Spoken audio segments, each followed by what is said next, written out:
ये जो कृषि मंत्री जेपी दलाल हैं, ये किसान नहीं हैं, ये भी खुद भाजपा के नेताओं की तरह व्यापारी है। इसका किसान और किसान के दुख और दर्द से कोई सरोकार नहीं।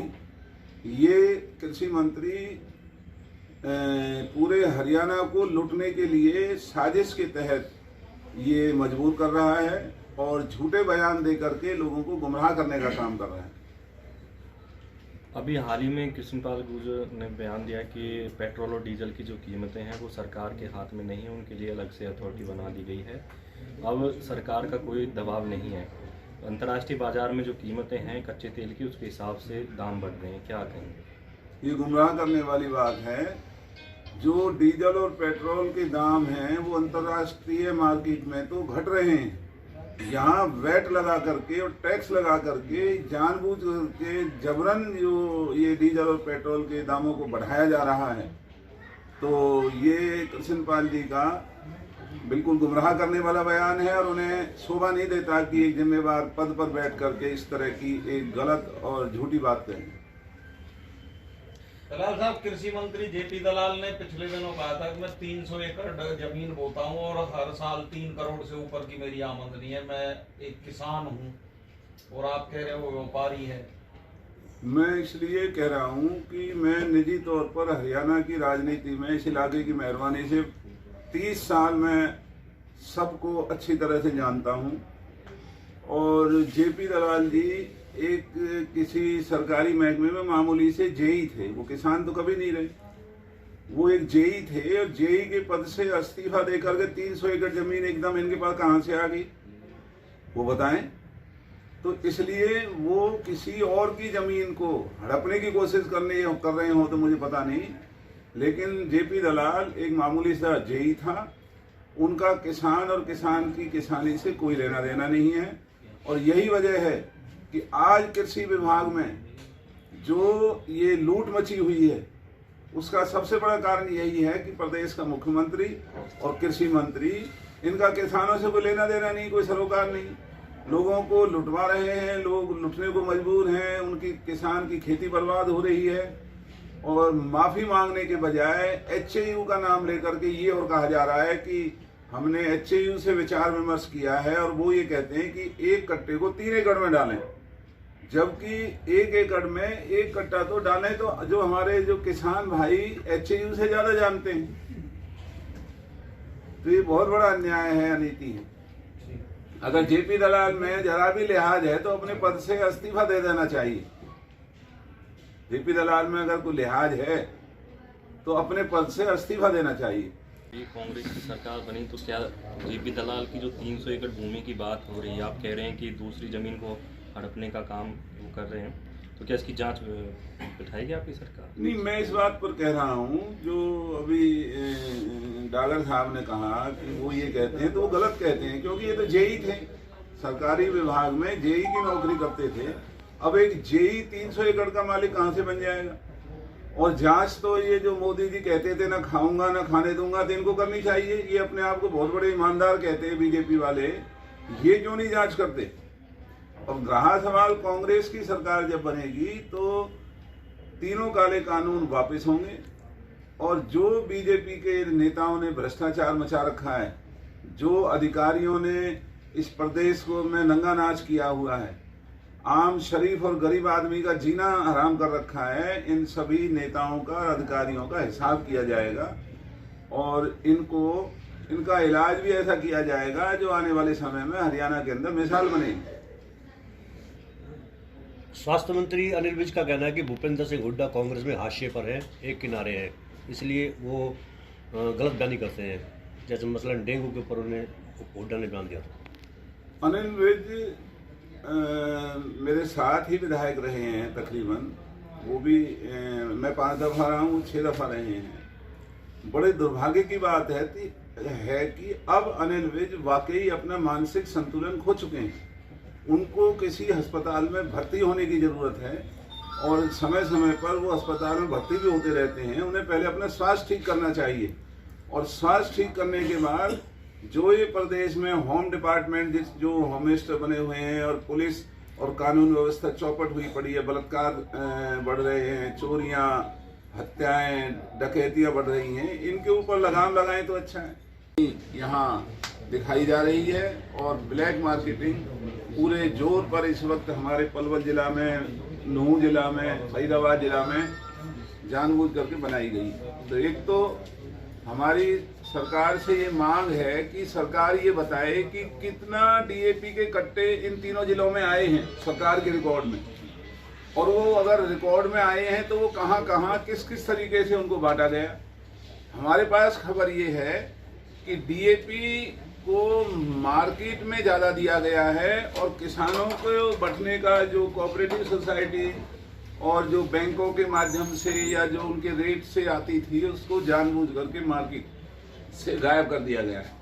एक तो हमारा ये मुद्दा है और हमारा अनुरोध है कि इन दो जिलों की वजह से इस हरियाणा में भाजपा की सरकार बनी है, तो कम से कम इन दो जिलों के किसानों के साथ इस तरह का अन्याय ना करें, और जो जमाखोरी का काम कर रहे हैं, ब्लैक मार्केटिंग का काम कर रहे हैं, उनके खिलाफ मुकदमे दर्ज करें।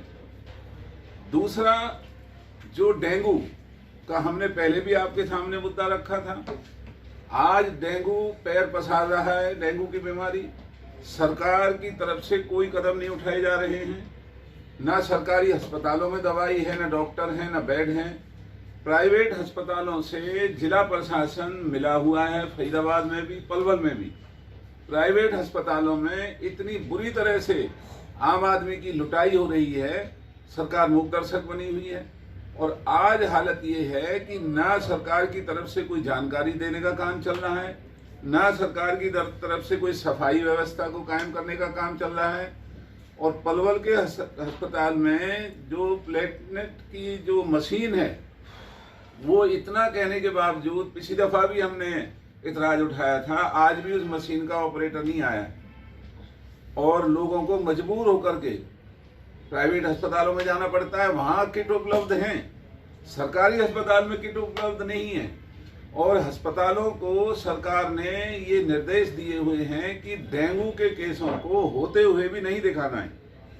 इसलिए अगर सरकारी अस्पताल और अधिकारियों से बात करते तो वो कहते हैं हमारे यहाँ तो डेंगू का केस ही नहीं।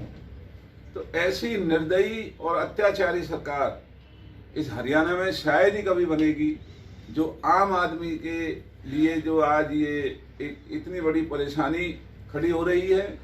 नगर परिषद के अंदर भ्रष्टाचार, तहसीलों में भ्रष्टाचार, पुलिस के अंदर भ्रष्टाचार, डीसी ऑफिस में भ्रष्टाचार, एसडीएम के ऑफिस में भ्रष्टाचार, खुली लूट इस वक्त भ्रष्टाचार के नाम पर इस भाजपा जेजेपी की सरकार के भरोसे लोगों को लूटना पड़ रहा है, लोगों को मरना पड़ रहा है, और कहीं कोई प्रशासन या सरकार लोगों के बचाव में आती हुई दिखाई नहीं दे रही है। जो भाजपा के पदाधिकारी हैं, विधायक हैं, सांसद हैं, वो भी लोगों के बचाव में आकर के प्रशासन पर दबाव नहीं बना रहे हैं, प्रशासन के ऊपर दबाव नहीं बना रहे हैं। केवल भाजपा के सभी विधायक, सांसद और पदाधिकारी अपना धंधा कर रहे हैं, धन कमा रहे हैं, नाजायज कॉलोनियों को काट रहे हैं, प्लॉटिंग कर रहे हैं, शहरों के स्वरूप को बिगाड़ रहे हैं। प्रशासन के पास केवल एक ही काम है कि किस तरीके से गांवों में और शहर के मोहल्लों में बिजली के छापे मारने का। जो पैसे दे देते हैं उनको छोड़ देते हैं, वरना तो अगर कोई चोरी भी नहीं कर रहा है तो उसका भी नाम जबरन बिजली चोरी में डाल दिया जाता है। बड़े बड़े कारखानों में बिजली की चोरी है, वहाँ कोई छापामारी नहीं है। बिजली की छापामारी केवल ग्रामीण इलाके में या शहर के गरीब मोहल्लों में बिजली की छापामारी का काम चल रहा है। तो ये सरकार ने ऐसे जो कंगाली का जो समय ये देश ने देखा है, जो बेरोजगारी बढ़ रही है, जो महंगाई बढ़ रही है, जो डीजल और पेट्रोल के दाम इतनी तेजी से सरकार बढ़ाती जा रही है, तो ऐसा अन्याय हमने कभी नहीं देखा। नाम राम का लेते हैं, काम रावणों जैसा कर रहे हैं। तो ऐसी सरकार को अपने पदों पर बने रहने का कोई अधिकार नहीं है। इन्हें अगर ये लोगों की जन समस्या को नहीं संभाल सकते, लोगों को न्याय नहीं दे सकते, तो इन्हें अपने पदों से इस्तीफा दे देना चाहिए। और जो भ्रष्टाचार सरेआम अभी डीसी ऑफिस में, तहसील में कुछ रजिस्ट्री क्लर्क पकड़ने का काम किया है और छोटे मोटे अधिकारियों को पकड़ रहे हैं। यहाँ तो पूरा का पूरा जिला प्रशासन भ्रष्ट है। यहाँ थाने बेचे जाते हैं, यहाँ पर डीसी ऑफिस में वहाँ पर जो सारा जो जरूरी कामों को बेचने का धंधा चल रहा है। रेड क्रॉस के नाम पर खुली लूट मची हुई है। जिला प्रशासन को चाहिए ये बताएं कि कौन से कानून के तहत ये रेड क्रॉस की पर्चियां काट रहे हैं और रेड क्रॉस से अब तक कितना पैसा इकट्ठा हुआ उसकी जानकारी दें। और वो रेड क्रॉस का पैसा गरीबों के मोहल्लों में, शहर में दवाई छिड़कने के लिए, मच्छरों को मारने के लिए, या जो गरीब परिवार जिनको महंगे अस्पतालों में लुटना पड़ रहा है उनके इलाज के लिए रेड क्रॉस के पैसे को लगाएं। अगर इन्होंने आज तक कोई लगाया तो हिसाब दें।